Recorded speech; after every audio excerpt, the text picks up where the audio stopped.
Hello, I'm Bill Major, and this is Shaman Time.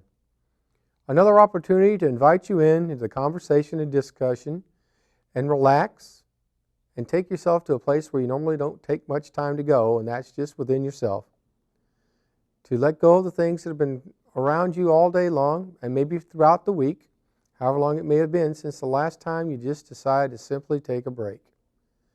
I'd like to fill your time right now with a prospect and opportunity to hear something or come across something that will help you to connect the dots in life, the simple parts of things.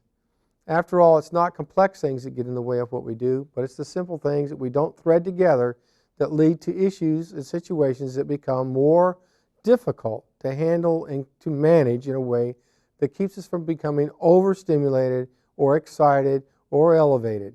And after all, we do want to have just a quiet, calm, and just basic central ability to be happy. Happiness is a pretty important product in our lives, and it's a scarce commodity. I'm going to take a time now to talk about faith or belief in something will be or will happen a particular way, and yet where we don't have to invest totally our entire life experience in it to believe that we're actually headed where we're supposed to go, or that we will achieve the greater things in our life of which we wish to be part of, or to become more involved. So, as we progress down through the process of faith, there are all kinds of ways to get definitions of it. I would suggest starting within yourself and derive it from what you know or you perceive to be your belief of what faith is. We also find it very easy to slip into the ideas and reins of religion. Things they talk about, take it on faith. You hear it all the time. You must be faithful. There's a faithfulness involved with this. There's a loyalty, a commitment. These are all ways to stimulate or adjectives and accolades to be laid across the vocabulary to invite us into the aspects of thinking that we can believe in something and it will become true, provided we maintain the faith. Some let us know that we have to obligate our entire being and our wealth, our ability, everything must be poured into it to have us get where we're going and keeping the faith. I'm suggesting there may be some alternatives that are faith and faith-driven and faith-centric to our culture, and we're not even really tuned into it. The confidence that when you go to the wall switch and you turn it and the lights will come on is fairly high. Actually, the times that it doesn't work is so few in a person's lifetime now, they may never have really thought that it wouldn't happen. Is it faith that gives them the idea that when they flip the switch it'll come on? Or is it just simply they haven't had a life experience where it hasn't happened that the lights don't come on? Such is the process with ideas. What about the idea of switching on your faith? Like it has a switch and you can turn it on and it'll always be there when you need it. But you don't have faith turned on all the time, burning 24 hours a day around the clock. It becomes something that soothes you when times are rough and carries you past those places that are difficult and where you don't see yourself as being the most integral part of taking care of yourself and those around you. Faith is an interesting phenomena. If you try to measure it, it's like water. It runs through your fingers and it changes. It fits every need that we ever have, and yet it's still faith. And the form it takes is the most important thing to us. It aids us and puts us where we need to be in order to be on the path to being happy and to achieving the things that we want to do. Now, we find ourselves saying, well, what is this faith? I've always thought of faith as being just one thing. It's more than one thing. It's a conglomeration of every kind of experience whenever we need a little assistance to carry us forward and to get us off of high center when we're stalled out. Some of us are concerned, well, what about my business? I need to consult someone about my business. I'm not sure my business is prospering. Well, you have bookkeepers to tell you what the bottom line is, and you have consultants to tell you how your product line is doing or how it's seen, and you have surveys for feedback to let you know what the local community or your audience or your consumers think about it, but it's not enough.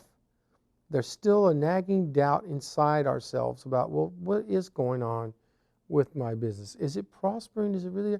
We ask those questions over and over again, and soon we find our mind just spinning around and around like a merry-go-round, and it just goes and goes and goes. Where it stops, when it will stop, we really have to work at. If a person can find a way to attach themselves to an outcome and have confidence, that's faith in this situation, that that outcome is not only achievable, but is inevitable because of the way people are living and what they're doing, the way they carry themselves. They're very, very good at what they're doing. So often they can find a way to do the impossible and not even realize that they've taken themselves out of the equation of failure and are purely on the sheet of success. Success is a very intricate part of being happy. Happiness comes from all of us being able to find our way to a new and resounding success. The success is also an immeasurable part of our happiness. When we go to happiness, we are very, very easy to see the ability of everyone else around us not only succeeding themselves, but being allies and supporting us in our general pursuit of what we're doing. General pursuit of what we're doing. It's as though there's a great big pot of faith out there, and we all can dip down into it individually, as a group, simultaneously, and there's no limit to it. So when you're with a like-minded group of people, do you ever find that as you discuss things and new things are brought forward, that how they weave themselves together and they create a net of ideas, a web of concern, a way that you can actually snare and trap more ideas quickly with very little discourse or having to ratify or amend or change what you're thinking. It blends together and creates a homogeneous path to where you want to go. And you're not alone. You have shared this experience with those that are in the meeting with you or that you're talking with. Pretty much like I do when we come over here to doing the work on this program. A whole group of people show up to help me out. There's an audience that sits and listens and provides feedback on breaks and in between. There's folks who have been writing in. There's all kinds of information that's being made available to us through the regular feedback of people that are here, such as I'm supposed to talk slower and not be so excitable and running on and on and on so fast. So keeping that in mind, I slow down and I go back to what we're talking about. I have faith and confidence that at some point I will reach a regulated amount of talk at a speed that matches you guys. So we're all in sync. But it's kind of tough at times to even remember that you guys are listening to me because you're trying to gain something new. Do you have confidence that you're going to get something new from this? Well, I do, to such a degree that I prepare for this. I spend my time and my thoughts getting ready to talk about it so that I have a clear path of where I'm going. I'm right here to tell you now that you can look into a child's eyes who thinks that there's going to be something happening or they're going somewhere, and no matter what you say or do, they don't let go of it. They just know they're going to get to go. They just know they're going to have a good time. They're very much aware of what they're doing and how they're going to get there. Now, so for now, enjoy those things that are close to you and have faith that the bigger, more complicated problems that come along will take care of themselves in a much more meaningful way if we take care of the small things and have faith that what we're doing is the right thing at the right time and the right amount and with the right people.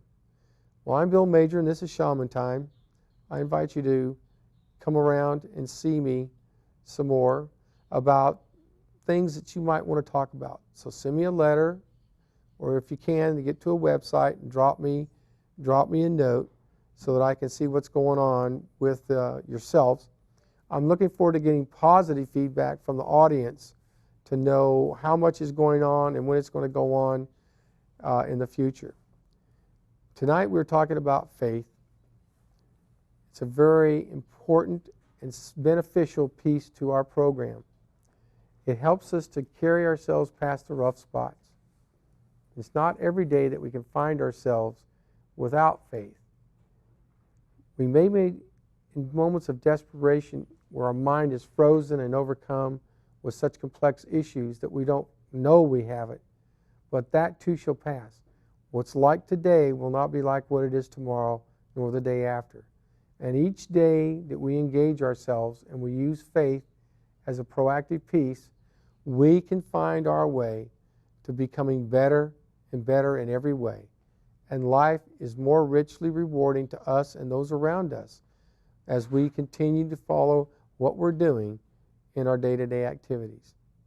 I'm sure you'll have an opportunity to exercise your own faith-based pursuits and acknowledge it in a conscious way.